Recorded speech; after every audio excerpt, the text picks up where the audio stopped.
am who? I say am. I say I am. I am. I am who I say I am. I am. Whatever I say I am. I say I am. Okay, I'm thinking of an object. Let's see if you guys can guess it, okay? Alright. It's a common women's accessory and used to carry a variety of items. A purse, isn't it? Yep, it's a purse. So let's see if you can guess the next one. This is failing most of its classes, is loud and obnoxious, has a terrible attitude, and is most likely, some would say, to get pregnant before they get a diploma. Offensive, isn't it? What's funny is that this stereotypical image of black women, blacks in general, is everywhere. We see it all the time. A negative image of black people as irresponsible, rude, criminal, and promiscuous is shown in all areas of popular media, whether it be in movies or music videos. But when you strip it all down to its base and take away all the lyrics, the music, and the glamour, all you're left with is an alarming message that to be black, you must fill a certain criteria of being loud, uneducated, and rude.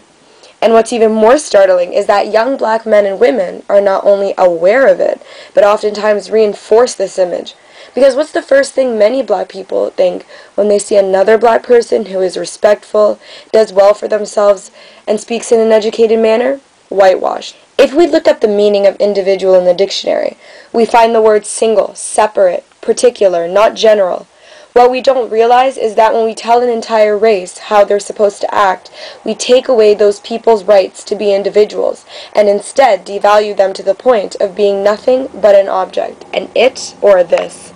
In the 2005-2006 school year, the dropout rate among students in the Toronto District School Board was an average of 25%. The dropout rate for black students was 15% above this average. So, because of this statistic, do you see yourself deciding to drop out? Do you see yourself going to university, and do you know what you'd like to do? Yes, I see myself going to university. If your friends said they weren't going to university because they didn't think it was worth it, would you still go?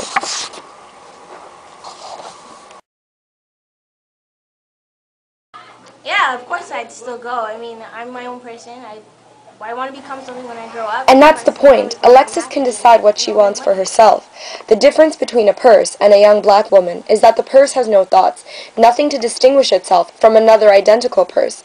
But to have a certain skin color does not mean you have to have the same interests, the same future as everyone else in your race. But forging your own path and mapping your own future isn't just about distinguishing yourself from stereotypes.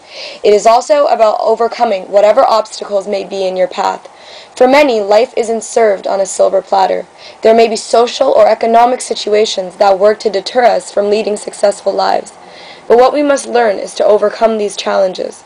There are celebrities and well-known public figures who have managed to face down the challenges in their way.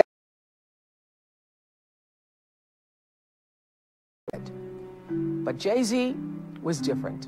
By the time he was 26, he had his own record label, and now, in his 40s, he's a music icon, a hip-hop legend, and a self-made man. He's also sold more than 50 million records and won 7 Grammys. He started his own entertainment company, his own clothing line, founded a scholarship fund, married Beyonce, and has a net worth of over $150 million. But his material success isn't actually the most impressive thing about him. It is, I believe, that he was able to transcend his environment and... Wherever you grow up, it's your root, right? It's everything you are. I'm a kid from Marcy Projects from Brooklyn, so it made me exactly who I am. Everyone has to find themselves growing up, and however far off track you go is pretty much dependent upon the environment that you grew up in and what you had to do or what you felt you had to do to survive. My mom, a beautiful, strong woman, some strange reason allowed me this long leash and allowed me to roam and to learn a lot of things on my own. I guess that comes from knowing your kid, you know, and knowing the things that your kid can handle. You gave me this long leash and I learned so much, and She was always there to pull it back if I went a little too far, and gave me one of the most important lessons in life.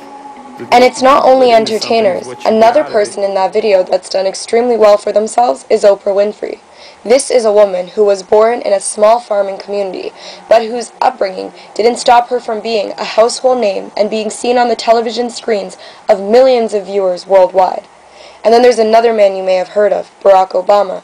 He went to school where, with the exception of a couple others, the students were all white, and where he experienced discrimination firsthand.